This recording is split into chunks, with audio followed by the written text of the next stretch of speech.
Hi, good afternoon, everyone. Welcome to the live webinar, Back to Lab series, the Malaysia Research Landscape, the Past, the Present, and the Future. So if you are watching this right now, thank you for your interest and time. We really appreciate it. What I and we hope that you can do is that to click share.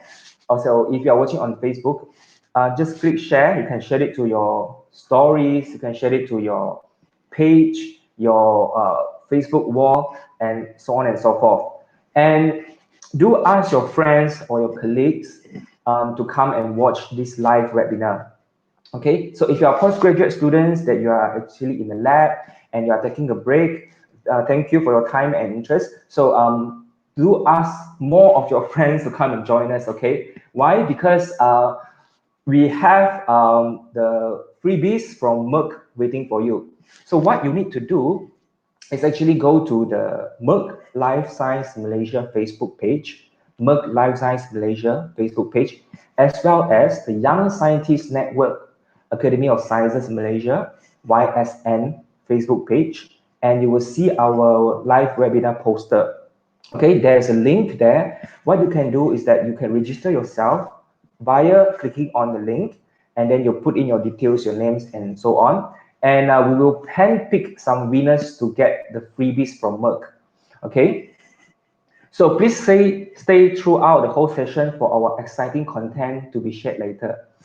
So as I said before, the title of today's live webinar, in fact, is the second series of the Merck featuring Young Scientist Network live webinar. So this is the second series of Back to Labs webinar series. It is called the Malaysian Research Landscape, Past, Present, and Future. All right, so let me introduce myself. I'm Dr. Phan Chia Wei from the Faculty of Pharmacy, University Malaya. And also, I am the chair of the Science Ed Media Working Group of Young Scientist Network, YSN. So if you are wondering what does YSN do, you can always go and explore our website and also our Facebook page. We have Instagrams and so on and so forth. Just type in Young Scientist Network Academy of Sciences Malaysia. So without any further ado, I would like to introduce our very distinguished three speakers. So the first one being Professor Dr. Abhi Veerakumarasivam. I would just like to call him Abhi actually. So Abhi is the Dean of School of Health Care and Medical Sciences, Sunway University. He is also the YSN member and also the former chair of YSN. Hi Abhi. Hello, Chia Wei. Thanks for having me here. Thanks to Merck for this amazing collaboration. Okay, likewise. So next we have all the way from Sabah. We are far apart, but we are together. So virtually from Sabah here we have Ms. Tan Su Lin, the co-founder of Science Media Center Malaysia. Hi, Su Lin. Hi, Dr. Phan. Hi, Dr. Abhi. Good morning, everyone. And hope you have a fruitful session from today's webinar. Yeah, I hope so too. Okay, so the next one we also have from overseas, Singapore. So we have Dr. Chong Mun Keat. So he is the APAC Regional Commercial Marketing Manager for Life Science Reagents. So all the way from Singapore. Hi, Mun Keat. Hello, everyone. Phan, Okay. Abhi, and Su Lin. We look forward to this session. Yeah. So now that we have our all three speakers here, okay, and we do hope that the audience can get as much insights and opinions from all of us. So maybe to start off, I would like to ask our speakers, what can the audience expect from today's live webinar? Abhi, you want to go first? Oh, you want to start? All right, okay, sure. So I guess I'm just hoping for a very open conversation, really, because I think if there's anything that the COVID-19 pandemic has, taught us, is that the solution is not owned by a single entity or individual. And I think the solutions are definitely amongst all of us. So as much as I want to share some of my perspectives, I'm also looking forward to hearing my fellow panelists also questions from the audience, because I think they are really important in helping us also understand what's happening on the ground. Yeah. So thank you. Do post your questions here if you have any burning questions about the research landscape of Malaysia. So do type in our Facebook comments there. Okay, you can either go to YSN Facebook or Merck Facebook. So can I hear from Su Lin then? Yeah, sure. So, okay, expectation, what audience can expect, right? Yeah. So I believe I'm here to provide a different perspective towards the topic given. So be expected to learn new and different things that you have not thought about perhaps. And I challenge you to think about it, and hopefully it can help to advance your research better. Yeah. Good. I like that, to enhance or research better. Yeah. Phan Chia? Yeah, I agree with Prof. Abhi also. What the audience can expect is also not only to learn from the three panelists over here, but also to learn from all the audience based on all the questions that you ask. So feel free to ask any question that you have. And yesterday, actually, I learned one very interesting terms called pandemic fatigue or pandemic tireless. So yeah, you are not alone. Every one of us, I'm sure, face the same terms here. And that's what Prof. Abhi mentioned also. Any solution that you find here is not done by one person. It's a lot of collaborations, a lot of things done. So hopefully we will learn from what's happening from the ground here. Yeah, I like that. It's an open conversation, and also to remind all the researchers and scientists of Malaysia that you are actually not alone. All right. So now let's get straight to the point. Okay, Abhi, you again. Abhi, so how would Why you always you describe? start first? This question is for you. So how would you describe the current research situation in Malaysia?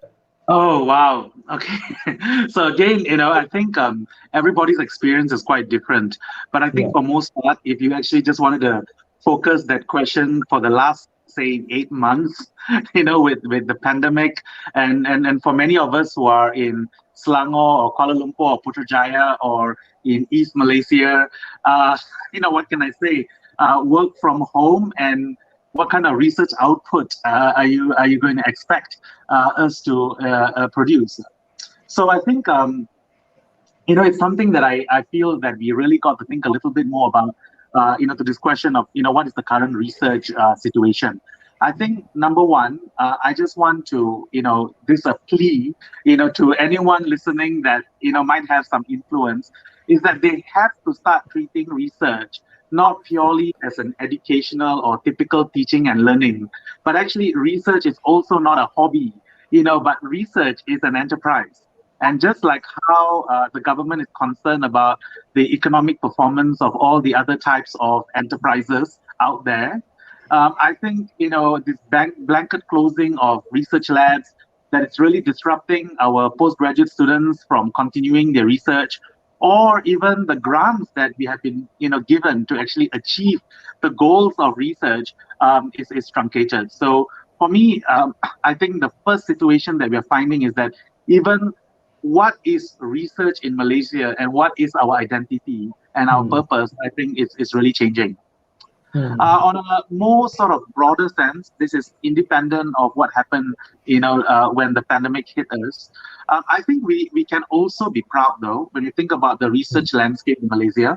The first is that in terms of the number of researchers, so there has been a significant growth, and today, I think for the most part, based on our GERD, our gross expenditure for research as a country, which is about 2% of our GDP, we actually have a huge number of researchers with masters or PhD qualifications. So definitely we are not lacking in talent, and we certainly are also not lacking in the capacity that this talent can actually achieve. For example, I'm always impressed, with the Young Scientist Network when we meet affiliates, and now you have the Chrysalis Award for the postgraduate students. I'm like, oh my God, I was not as sophisticated like some of our students, 20 years ago when I was a student. So I think there's definitely been an evolution. The standards have risen.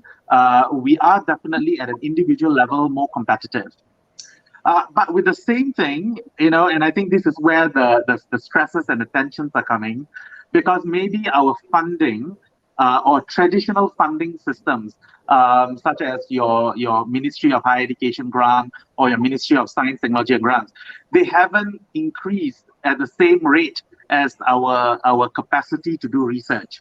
And so, although our pie has maybe grown a little bit, the pie now has to be divided into more pieces. And for somebody who enjoys eating a lot of pie, I know that there might be a lot of people who are hungry.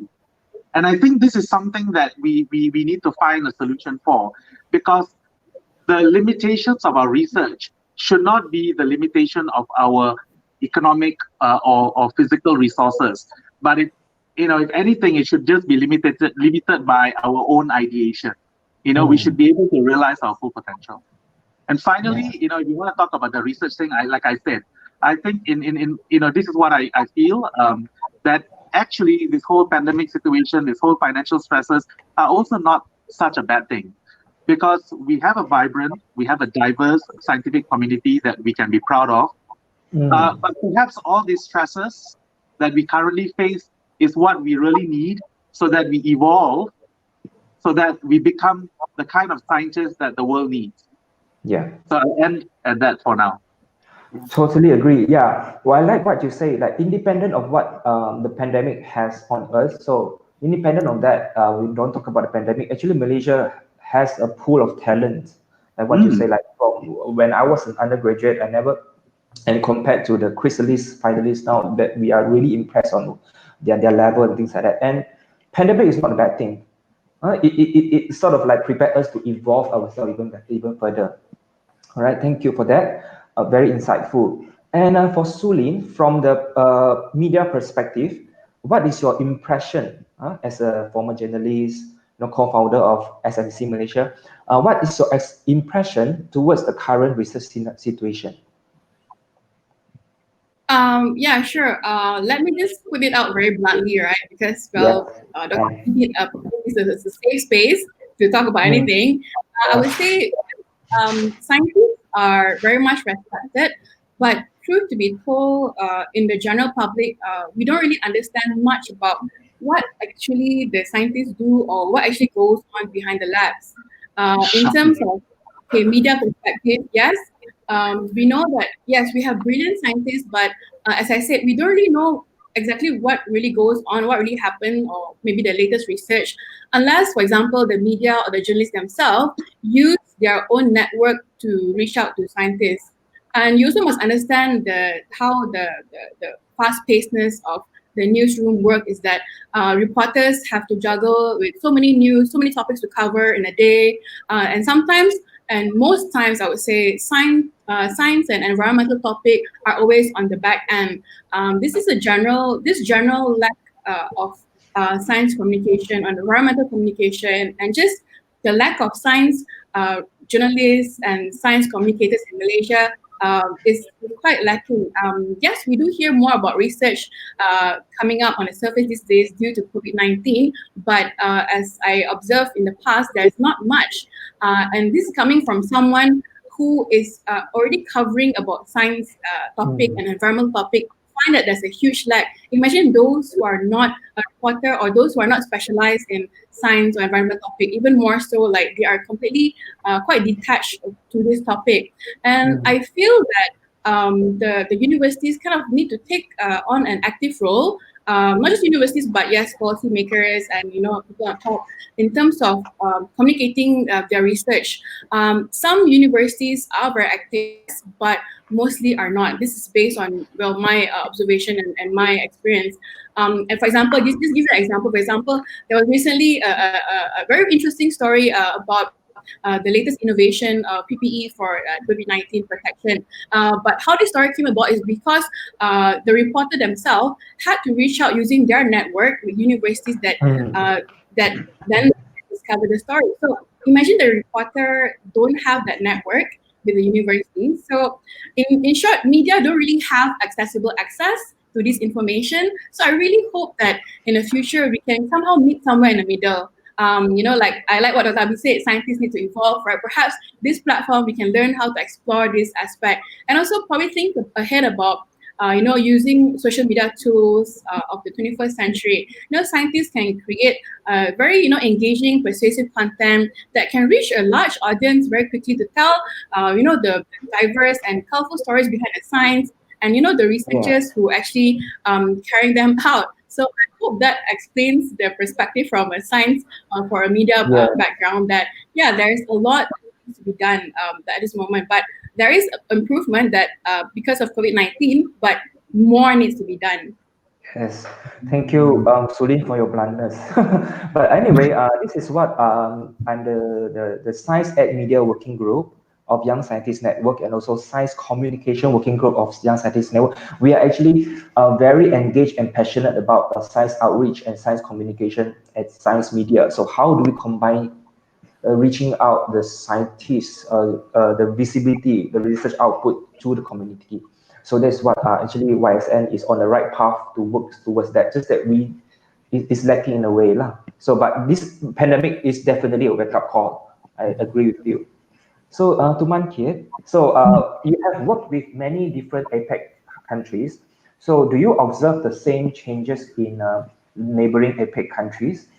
If yes and no, so how different the research landscape looks like at the neighboring countries? I would say actually most of the research in the Asia Pacific countries are about going into the same directions. So what I already see are two very important things. One is that a lot of countries' research area, they are actually trying to combine a lot of top minds in the country to fight this pandemic together. So like what Prof. Abhi mentioned also. So when I mentioned that, what I'm actually trying to say is, like, for example, in Taiwan, in Singapore, they do build a task force for that. So what does that mean is that they are trying to combine all the professors or scientists from the university, from research institutes, from the hospitals. So they combine all these people together, and especially from different areas, for example, diagnostic area, therapeutic area, and also vaccine development area. So then the government also relocates some of the resources in terms of funding. For example, Singapore mentions that they are going to allocate $20 billion for not only for this pandemic, but also to prepare for the next 5 years. So to prepare for the future pandemic also. So the government also take into this part to support the scientists and the researcher, combine them together and find a solutions for this pandemic and also future pandemics. But one thing that I find different in, as what Su Lin mentions, the media doesn't really understand much about what's happening in the research area. I think it depends on the country.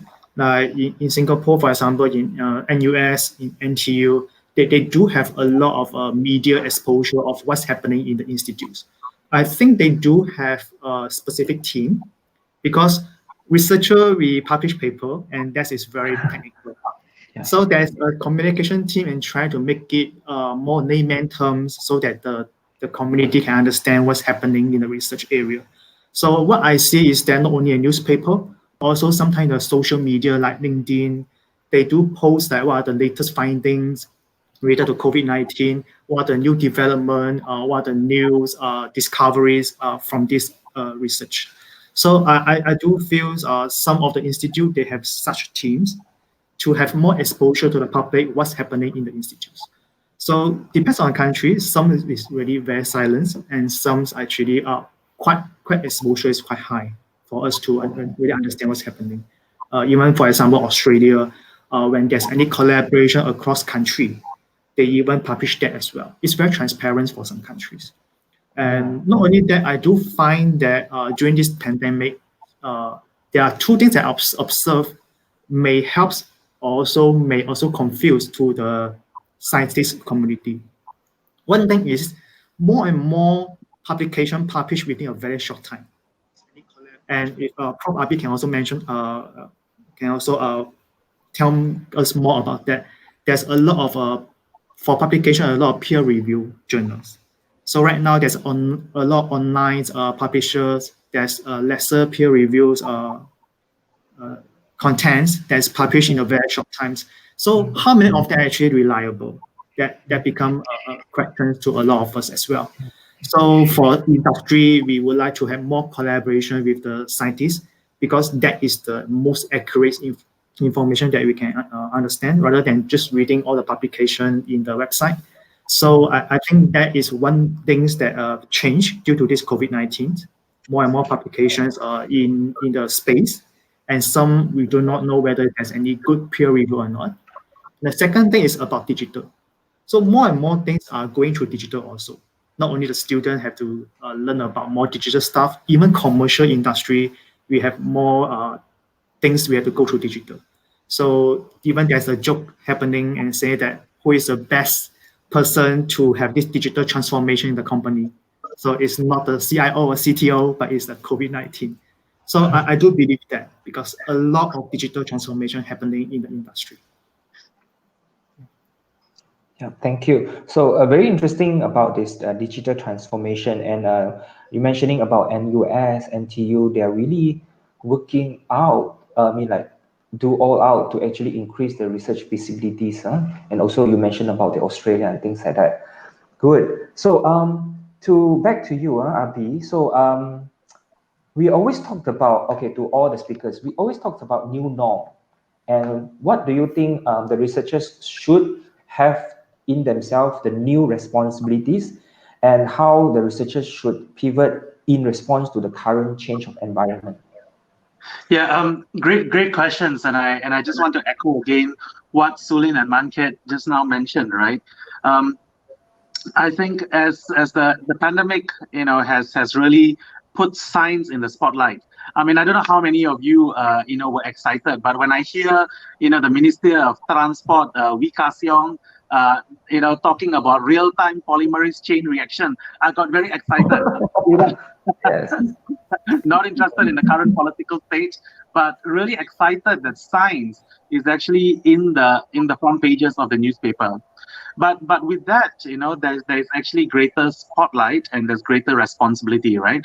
And I think this is where there is the fact that science is now put on the pedestal as our savior, as everyone now is talking about vaccines, right? And the fact that we really need it, and also all kinds of policies that are based on the evidences that have come out from research. There is actually greater spotlight and microscope that how essential are the scientists in Malaysia to our nation. And I think that's where Man Keat brought up, that the fact that we are more aware that there are more and more publications, and various different things. Now people are asking, what do those publications mean? But more importantly, people are also asking, how does that publication actually help? Right? So I think it's time for us to actually revisit again at an individual level. I think everybody listening to this, has to ask themselves, what is my science serving? Is my science serving my potential promotion or for my next better job? Or is my science actually addressing the problem statement you claim on your research proposal? And I think this is something really, really serious that we need to have, especially in a world of instant gratification. I think all of us on social media, you can see a lot of people saying, oh, I finished my 20th paper for the year. Oh, my H index is 35, 20, 15. I applaud you for your effort, but if you're asking me what is your impact, right? That's what people are concerned. That's what the society is concerned. For the majority, if you tell people I published 20 papers, the answer is going to be, so what, right? What is the value? And I think this is something that everybody needs to really, really think about. But to the question that should we now all pivot and become life scientists and focus on the next pandemic or the current pandemic, I don't think that's the way. Because number one, although at the moment everyone's talking about what COVID-19 is doing to all of us, the reality is, number one, thousands are still dying every day from all the various different kinds of diseases that we have no solutions for.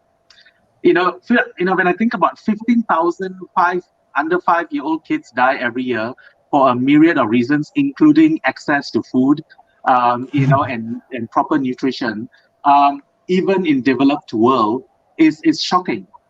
And that for me tells me that maybe it's our researchers, maybe we are too gung-ho with catching our KPIs. We've actually forgotten what are the right questions that we need to ask and do.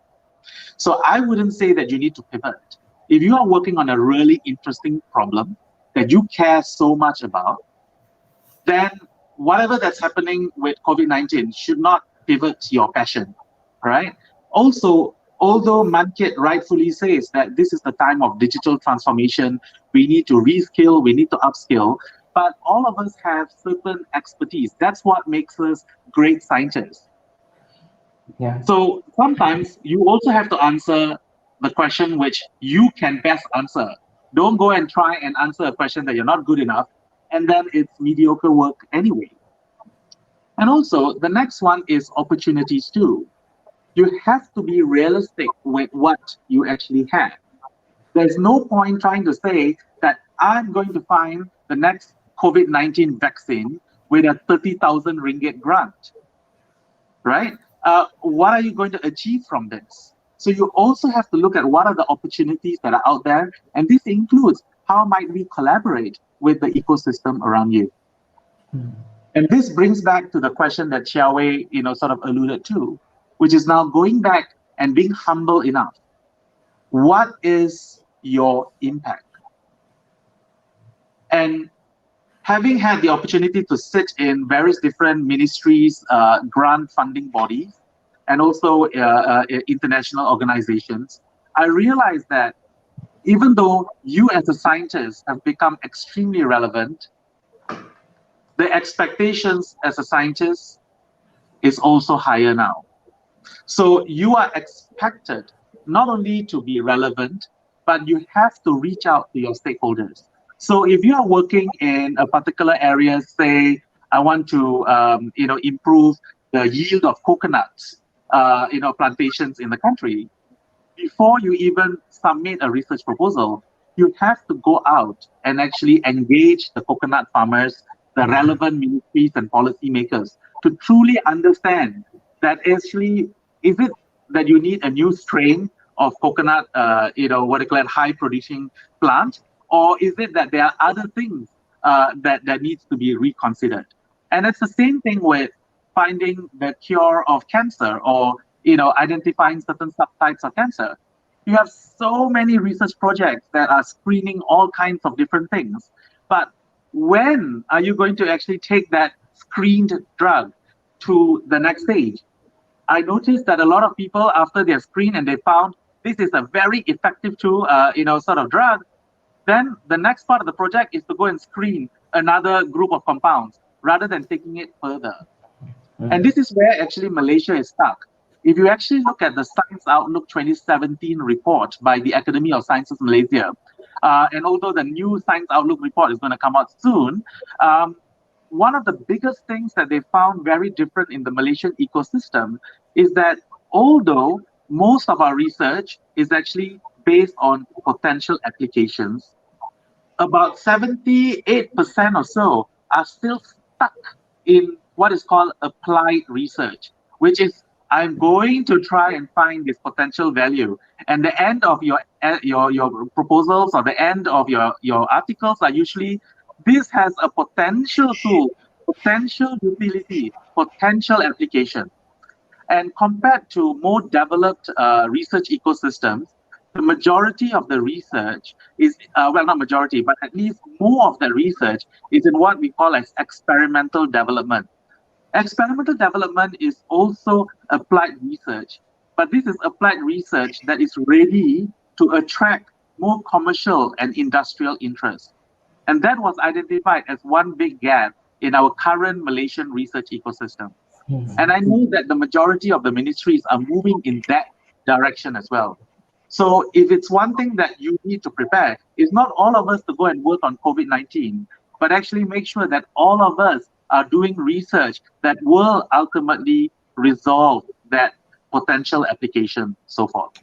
Yeah. Thank you, Prof. Abhi. I couldn't agree more. You mentioned about the applied research versus experimental development. Like I think Malaysia, we still stuck at the applied research, and we always say that there will be a potential of this and that. And also, I like what you said earlier on. Like what always ask yourself as a researchers and scientists what your science is serving, and what do you address for, and what will be what is the impact of your research, even though you publish like 100 papers and so on and so forth. Okay, so for Mun Keat, for the commercial perspective, so commercial and supplier being the very important stakeholders, so all of the scientists and researchers in Malaysia we know, like for example Merck, the commercial, very important in research ecosystem. How does the commercial involve in support of this change? Yeah, thank you. Maybe before that, I would like to echo what Prof. Abhi mentioned just now also. A lot of times in terms of research, we will just think that this research is very important, there's a high impact, but how exactly would that translate into a solution or the final product? So during this COVID-19, I think we also have a lot of survey with the scientists.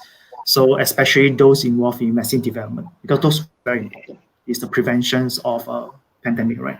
So what happened is that after we interviewed them, and also in the same industry, we found that there's this saying, we want to develop a vaccine in a fast manner. So we need to be very fast.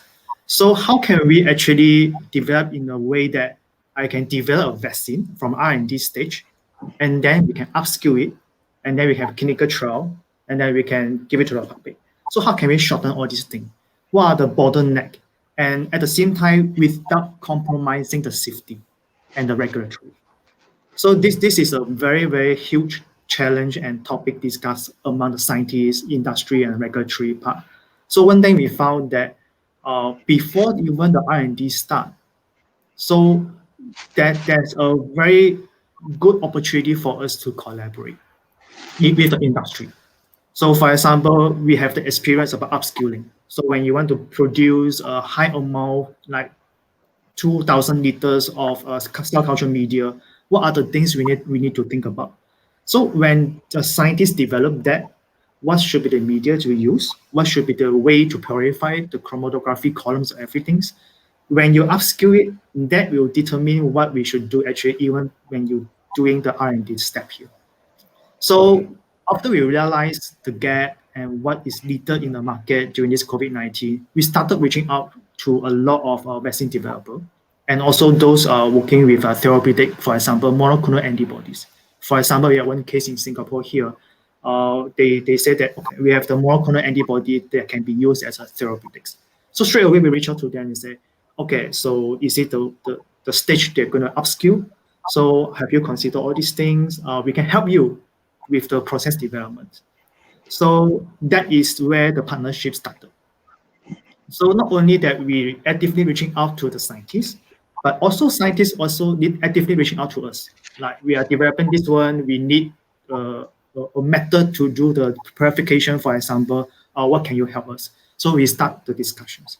So I do think that this pandemic really helped us to strengthen the collaboration between the academia and also the industry.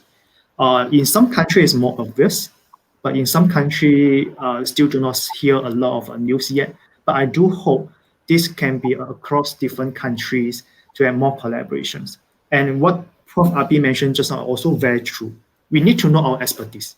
We cannot be good at everything. So for example, you may have animal models to test this vaccine. So who will be the best person to do that? So you may have a very good method to test immune response, understand immunity. So who is the best person to work with? So I think we need to work with really expertise, good at one area, so that we can combine all these top minds, top scientists to develop a really good vaccine that eventually help to save life and help the other communities. So this is one thing that I think our industry should play a very big role with the academia to work together. But of course, during this time, we also learned another thing, which is during COVID-19, a lot of countries knocked down, export, import, all this affected. So we also have a lot of thoughts in our company to think about very important areas. For example, manufacturing. how do we manufacture the raw material for the scientists and the manufacturing to manufacture what they need. So, and then what about the transportation? After you manufacture it, how do we manage the supply chain and make sure the product can be delivered to the countries? So all this need to be very agile, flexible, and also creative as well. So not only in terms of research, even in this thing, manufacturing part, supply chain part, transportation part, also need to be innovative and creative. And we will not say that we are the best, but we are working on that. And of course, we hope that with all the feedback from the ground, that we can improve together. Yeah, that's what I would like to share. Yeah, thank you, Mun Keat, for your effort to actually put the commercials under the spotlight too. Yeah, because we wouldn't know. You say, like you mentioned about, scientists should come to us to talk about collaboration. This is what the researchers in Malaysia, I think, is lacking, and thanks for that, Mun Keat. To Su Lin, as science is making more frequent headlines nowadays, like what you also said, during the pandemic only, we sort of like emerging out, like we hit a lot of headlines of science and things like that. How could you say about the new role and responsibility for Malaysia researchers from the media perspective? Yeah, sure. Well, yes, I agree. People are more interested in science, especially when it's in the headlines. For example, now COVID-19, and this is actually when you as a researcher will gain the most from interacting with the media. I guess the most important thing, or the most important role or responsibilities moving forward is number one, communicate your research. It would be easier if you angle it in terms of like a problem solution type of feature that's very easy and palatable for consumers and communities to understand. And also, I think this also goes back to the why you should communicate your research or engage the media, right? So as we've heard from two speakers as well, we talk about, I think Abhi mentioned about funding as well. So I think maybe now that a lot of fundings are being impacted by COVID-19, all the more reason perhaps this is time to use media as a platform to increase your visibility, right? Because a part of increasing visibility and people will know about the research, it's also important to use why is to increase, for example, the impact of your research. I know a lot of KPI involves increasing citation and also research impact, but at the same time, your research also has to be seen by the right kind of people, right? So not only the press or the media can bring research to the general, but also general public or non-specialized public, but it also can be a very useful tool for getting your ideas heard by other researchers. Hence, you can see more collaborators, potential collaborators in the future. And also other things, for example, you can, why do you communicate your research? It also helps to promote your field of research, as well as, how there's a study, I think, in University of Gothenburg in 2014 that shows that there's a strong correlation between media consumption and the confidence in science and scientists.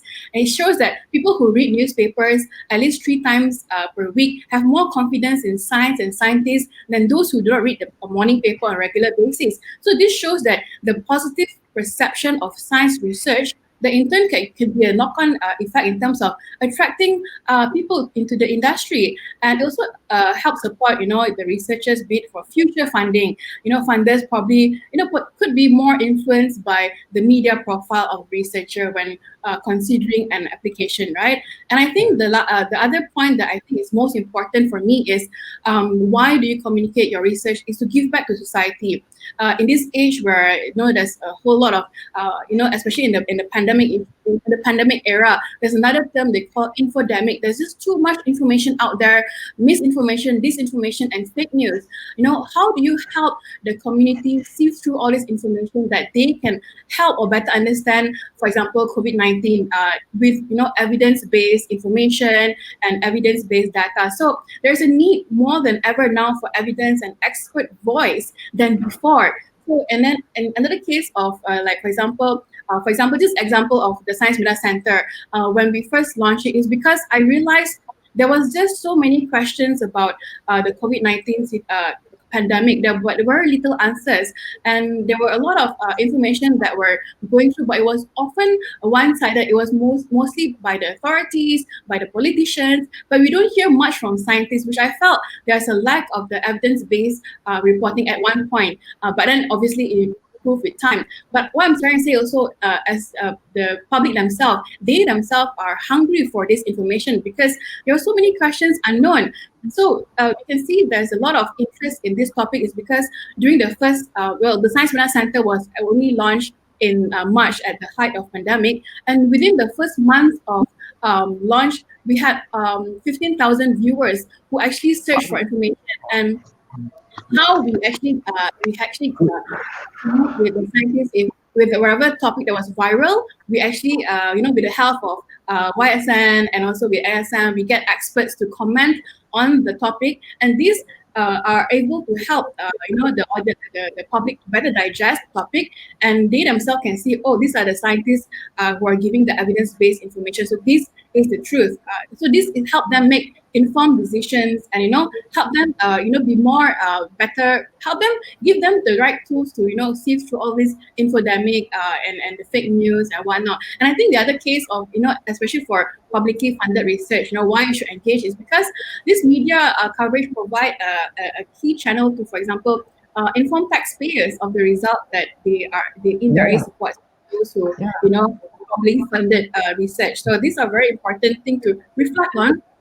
Why is it important to engage media and communicate your research moving forward? Okay. All right. So thank you for that. You mentioned about how researchers should actually make our work palatable and more relevant to the public and the community. And also you mentioned about, of course, evidence-based voice is very, very important. And Science Media Center Malaysia also work very closely with YSN. So guys, if you're interested of what is Science Media Center Malaysia, go and visit their Facebook. Okay, we have our experts from YSN to actually voice their opinions there as well. And also you mentioned about taxpayer. Taxpayer needs to know where the research is going on. So so last questions before we go to Q&A. So we have about 15 to 20 minutes more, very heated discussion here. So maybe this is for Prof. Abhi. How do you advise our students or researchers on setting on the right mindset now in pursuit to research journey? Yeah, thank you, Chia Wei. I'm not going to try and replicate what Man Keat and Su Lin have already said, but I must say, I couldn't agree more. And at the risk of actually replicating, is that I feel our current researchers, right, when you think about high impact research, right, it's really not defined by impact factor, not defined by the prestige of that journal that actually enters, but actually by HIR. The first one is, I think, what we need in terms of mindset is humility. For me, I think as we understand the importance of science, I think all of you should also appreciate the limitations of the science that we're actually doing. I started today's intro about the fact that the solutions are actually everywhere. And I know today our focus has been about the science, the research that we do, but I also want to point out that the social sciences, the arts, the humanities, and I think today when you heard the Minister of Science talk about the vaccines and what's going to happen in 2020 and the 2021 and the plans, there's going to be a lot of elements of social science research and human behavior and psychology, that we really need to infuse into our research. So we really have to be humble enough to understand what the limitations of our study is, so that we can really make the progress that we actually need and realize the promise of science. The second is something that Man Keat said at the start, which is about the risk of open science, the risk of all this increased publications. I mean, it's a big concern. First of all, I just want to make it very clear. I think the risk of sort of misconduct like fabrication and plagiarism is still a small percentage, but that small percentage can totally erode the trust in our scientific systems.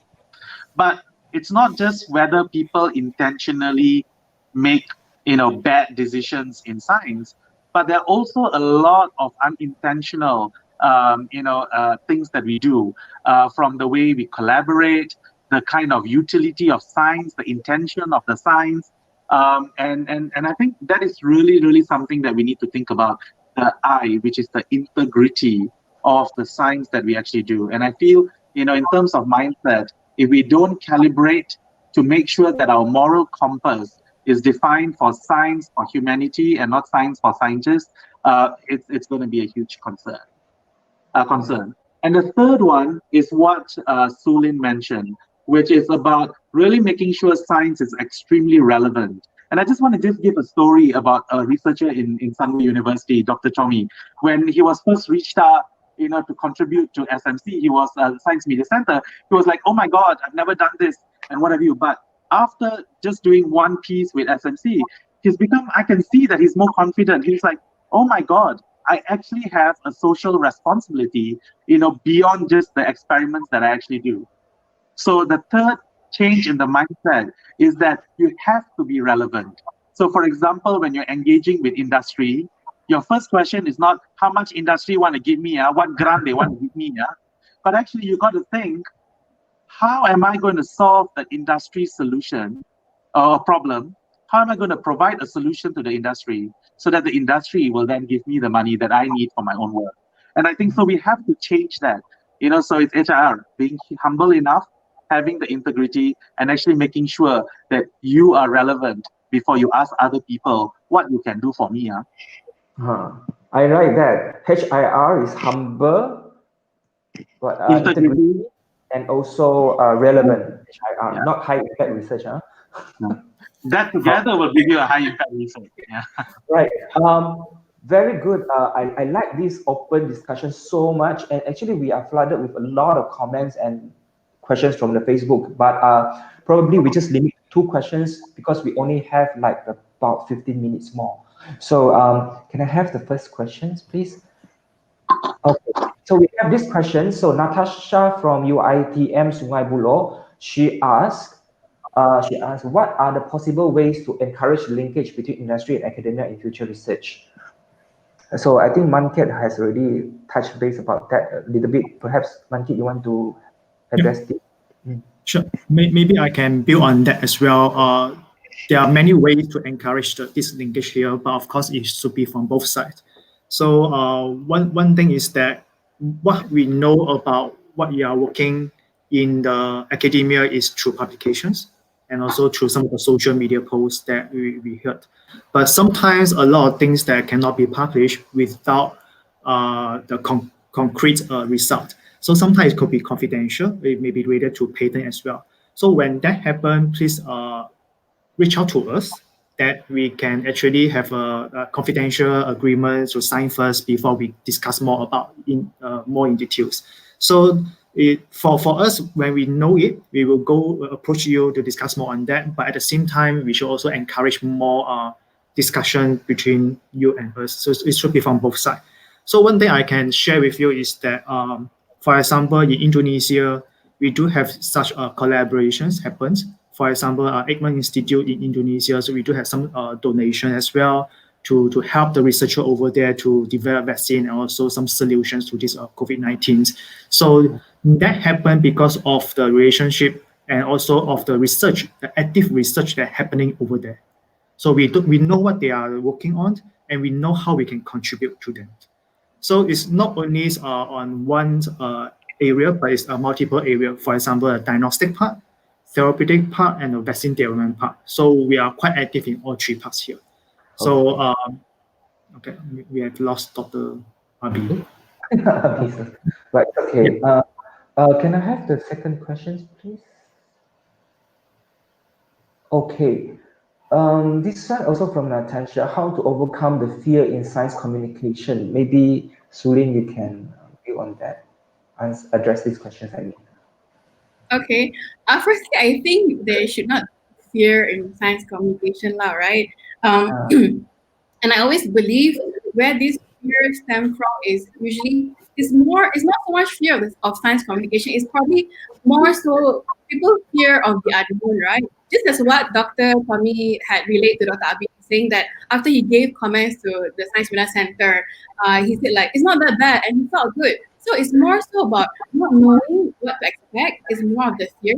And I do hear sometimes that the feedback from scientists is that the perception that, oh, media won't understand, public won't understand, then help us to understand. I always tell the scientists and researcher whenever for an interview, just explain in a way how you think that the number one rule is like, how do you explain it in a way that your grandmother will understand? That's like the most ideal way of explaining your science that anyone can understand. If your grandmother can understand, anyone can understand. And that it actually is an art. So how do you communicate your science, your research in a very layman and very, relevant manner? And I think, of course, there will constantly be trial and error, but most importantly is you have to start somewhere. You already know that you are the expert subject, or you're the subject expert in your field. So you just need to venture out on what available platforms out there. Are you comfortable with engaging with media? And if it's not, there's so many other platforms. There's YouTube, there's social media. Come up with your own blog. The issue of there's no platform, I think is non-existent. It's just a matter of you putting out the initiative to reach out. And as I said, there's no need to fear for media because, reporters are also human beings.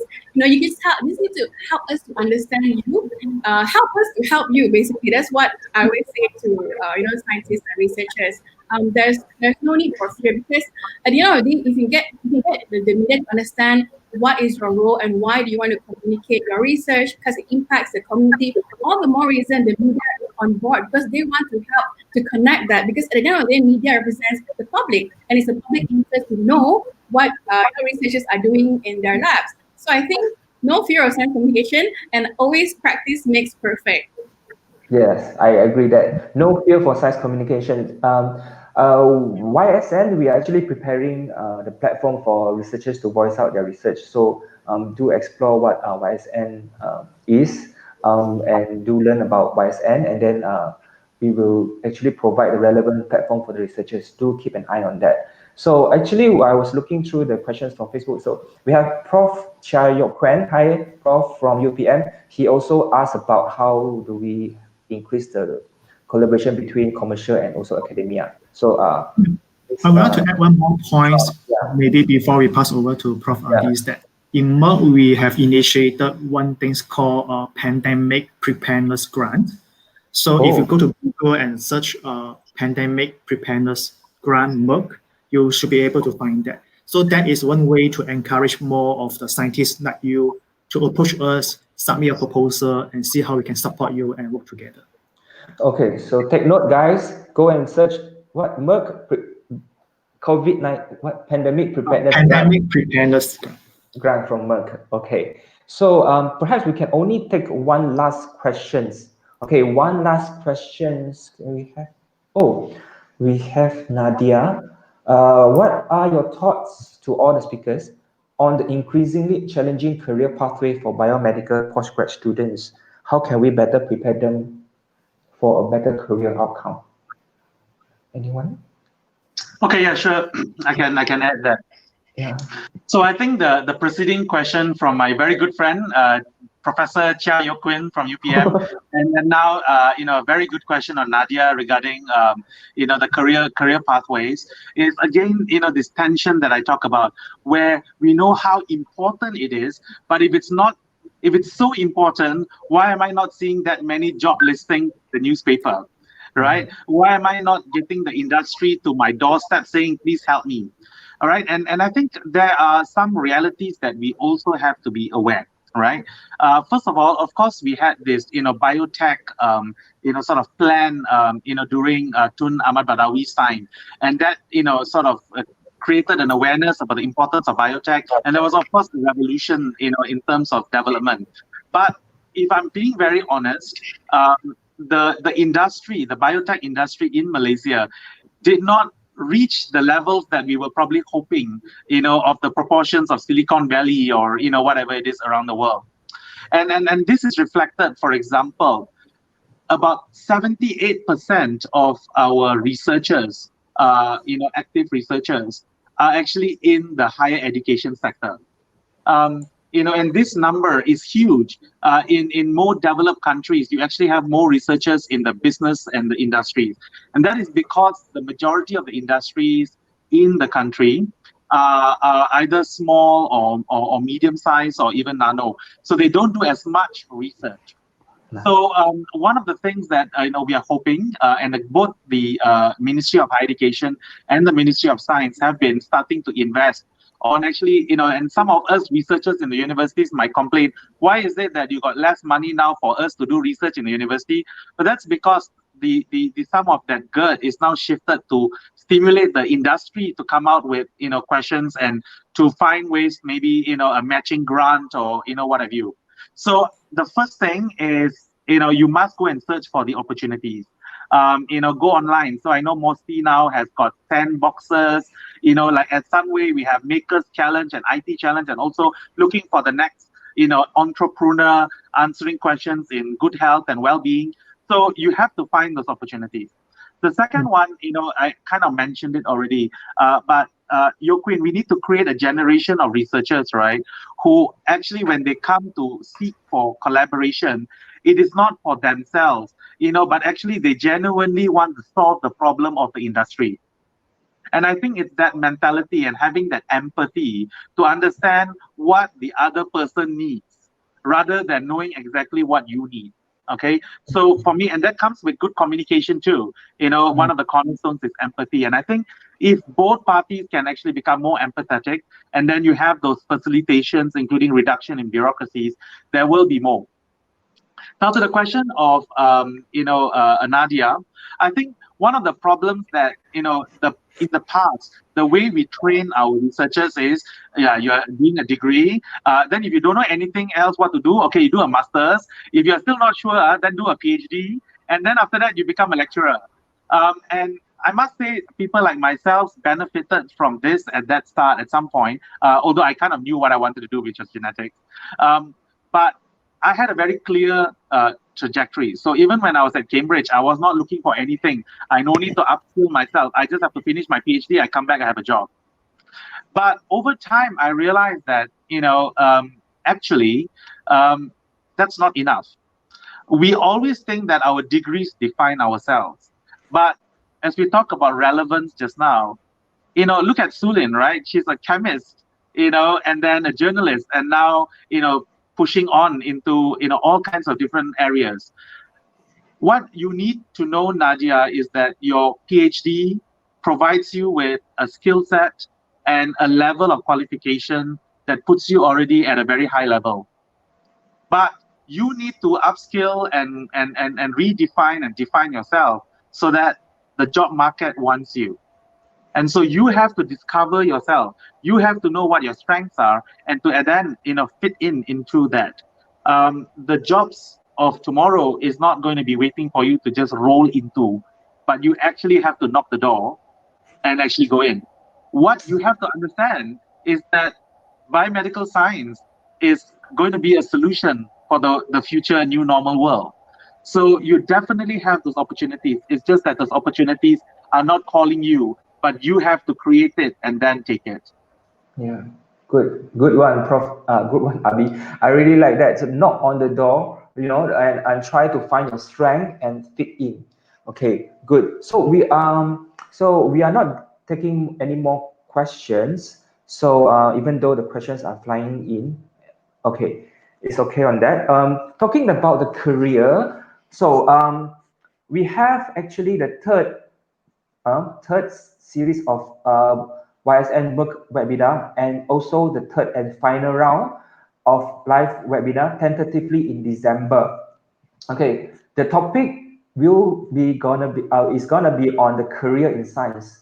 Yes, so it's really relevant. So keep an eye on our third and the final round of webinar, whereby the topic is about career in science. So if you have any questions about career in science, so please stay tuned to our next live seminar.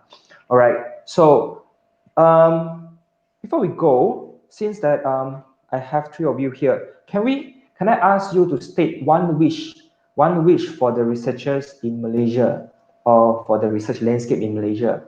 The one wish that you very is burning and you want to say it. Su Lin, can I start with you? Yeah, I think from from our conversation today, you can hear the wish is very strong, right? I want scientists to communicate with media. So we talk about the past, we talk about the current, present, and then now knowing that how COVID-19 has pushed scientists and sciences in the forefront, I'm saying this is a time to celebrate. Okay, science is being celebrated. Use this platform. All the more reason you're in the limelight. Enjoy it. Use this opportunity to step out of your comfort zone and communicate your research. And as Dr. Abhi and what one can talk about so much about the relevancy of your research, how can it impact society? All these are very inspiring, inspirational stories that people want to hear. So don't just keep it to yourself, don't keep it to your lab, but share it with others. And don't be afraid to knock on, call reporters, knock on their doors, because we'll be more than happy to help. Yeah, good. Celebrate science, share your research. So that's your wish, Su Lin. So what's your wish, Man Keat? My wish is very simple. Don't be shy, approach us, and have more collaboration. Don't be shy, approach the commercial, and increase collaboration. Very good. Abhi? Be proud, HIR. Be proud, HIR. Okay, that's a very, very clear wish and also the message across to all of you. So I don't know about you, I really enjoy today's session. It's a really, really a nice one. And I being the first time moderator, I really enjoyed it. Yeah, I think good job to all. I think we keep our timing very well. It's actually 60 minutes now. So yeah, with that, I just want to say another that keep an eye on our third and final round of webinar, which will be on the career of science. So we have another 3 distinguished speakers from across the background to come and talk to you. So I think that's all. Before we go, really nice to see 3 of you here, and also to all of you who are watching this, please stay safe and stay home. So you are working from home, please follow SOP. MKN loves you. They always send you messages. Do follow the SOP and message from the MKN. Okay, and I will see you later on. Bye. Bye. Thank you. Stay Bye. safe all. Yeah, take care. Thank you, Mark. Thank you, YSN. Thank you, everyone. Thank you, everyone.